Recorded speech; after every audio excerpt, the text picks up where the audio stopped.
Paul Apadjembeatic.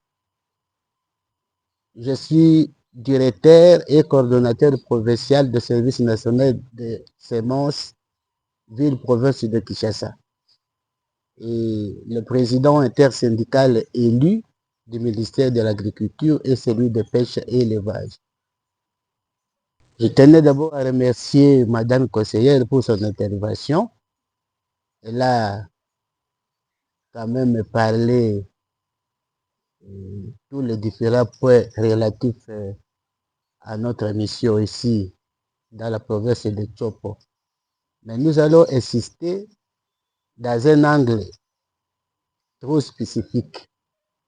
D'abord, si l'Excellence, Monsieur le ministre d'État, ministre de l'Agriculture, a incarné la vision des chefs de l'État de la revanche du sol sur sous-sol, c'est tout simplement pour atteindre l'objectif de l'autosuffisance alimentaire, tel que Madame a parlé de la souveraineté.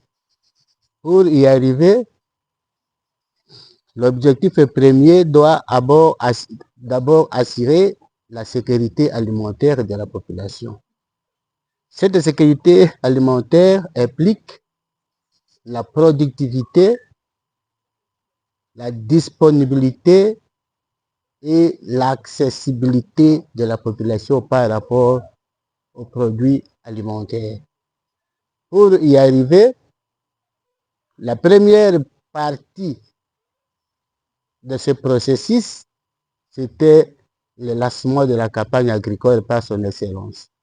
La deuxième partie, c'est la mise en œuvre des activités pour atteindre les objectifs. Pour ce faire, nous devions nécessairement descendre sur le terrain pour l'identification des acteurs, l'identification des partenaires qui peuvent accompagner cette vision de chef de l'État incarnée par son Excellence, Monsieur le ministre d'État, ministre de l'Agriculture, Mwindou Zang. Et puis, nous devions aussi souligner ici que l'État n'a plus le rôle de la production agricole. L'État va rester dans son rôle régalien de l'accompagnement des acteurs qui produisent sur le terrain. Cet accompagnement doit se faire sur l'encadrement des acteurs sur le terrain, sur la formation, sur la productivité, sur la conservation des produits, sur la transformation, ainsi que sur la commercialisation. La formation de tous les partenaires est une nécessité indéniable pour qu'il y ait une bonne utilisation des matériels aratoires qui seront distribués pour accompagner les efforts des chefs de l'État. Comme vous le savez bien, tout le monde parle de l'autosuffisance alimentaire. Tout le monde parle de la souveraineté alimentaire. Les mots-clés, c'est l'alimentation. L'alimentation constitue la base du développement. Pour beaucoup d'autres pays, c'est le développement même. On veut se nourrir. On veut se nourrir pour bien travailler, pour bien étudier. Un homme mal nourri ne peut étudier, ne peut gouverner, ne peut administrer, ne peut enseigner. Donc, il n'est pas libre, il ne peut pas se développer. Il ne peut pas penser à des moyens de vivre plus humains. Donc, il est lié. L'alimentation constitue la base du développement. Parce que le problème qu'il y a là, c'est quoi? Lorsque vous avez une bonne alimentation dans un milieu donné, vous allez remarquer que les enfants dans ces milieux-là sont caractérisés par des caractéristiques spécifiques, notamment la robusticité, la résisticité, l'immunité et la tolérance. Donc, tombe rarement malade. Je peux peut-être vous rappeler quelque chose. Avant, dans tous les centres de santé où les mamans allaient suivre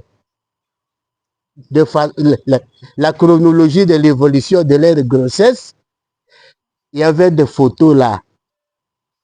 Et sur ces photos-là, les types d'aliments relatifs à une femme enceinte étaient clairement montrés, où on faisait une éducation alimentaire à ces mamans-là. Et comme vous êtes grosse, voilà les types d'aliments que vous pouvez manger. Ils ont remarqué que les mamans qui suivaient cette formation-là, le développement de grossesse était normal. L'accouchement était normal. Les enfants qui naissent tombent rarement malades. Qu'est-ce qu'il faut?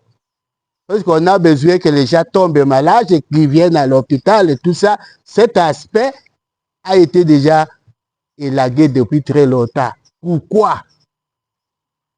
Puisque les aliments constituent même la base de vie d'une personne. Et puis, je voulais tout simplement vous dire que les gens qui ont une carence à vitamine 1 sont stériles. Ne mettent pas au monde. Alors, vitamine E, pardon. La source, c'est l'alimentation. Ça voudrait dire que si vous voulez avoir un foetus, vous devez avoir une alimentation et cette alimentation doit être riche en vitamine 1. Sinon, vous êtes stérile. Même le foetus, pour se développer, a besoin d'une alimentation diversifiée. Parce que les différents éléments contenant dans l'alimentation sont nécessaires pour qu'il y ait une bonne croissance et un bon développement de foetus. La loi des minimums dit l'organisme a besoin de tous les éléments intrinsèques nécessaires pour son bon fonctionnement. L'insuffisance même de ces éléments paralyse les actions des autres. C'est-à-dire que vous pouvez avoir tous les éléments nécessaires et que vous manquez seulement les vitamines 1. Ça provoque des troubles du fonctionnement et de la formation des spermatogénèse. Donc, vous n'êtes pas fertile. Voilà une première importance de l'alimentation. Donc, c'est l'alimentation qui constitue d'abord la vie de l'individu. Deuxième chose, c'est quoi? Pour qu'il y ait la croissance d'un bébé qui est né, la croissance et le développement. La croissance, c'est la différenciation des organes. Le développement, c'est la maturité de ces organes-là. Pour qu'il y ait une bonne croissance, il faut une bonne alimentation. Lorsqu'il y a carence d'un élément, ça provoque des troubles. Par exemple, la carence à somatotropine, l'hormone destinée à la croissance de l'homme. Nous avons un enfant dont le développement des organes, le développement des cerveaux, le développement des autres organes sont réduits. Et par conséquent, ce sont des grabataires. Ils n'auront pas la capacité intellectuelle possible pour étudier, pour gouverner, pour administrer, pour enseigner. Donc, la correction de l'alimentation est une nécessité indéniable pour ça.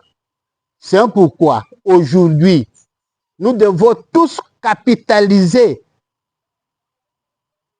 cette campagne.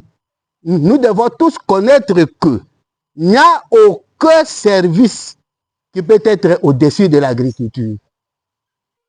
Si vous êtes médecin, aujourd'hui, Supposons que tout le monde aurait le manque de vitamine E. Donc tout le monde ne serait pas nœud. Et la base même de la vie, de la biologie, c'est d'abord l'aliment. Voilà ce que je pourrais vous dire que capitalisons cette information et sachons à partir d'aujourd'hui que c'est l'alimentation qui constitue la base de la vie, la base du développement. Et nous devons être unis, nous devons nous lancer dans le secteur agricole afin que nous puissions nous développer. Je dis et je vous remercie.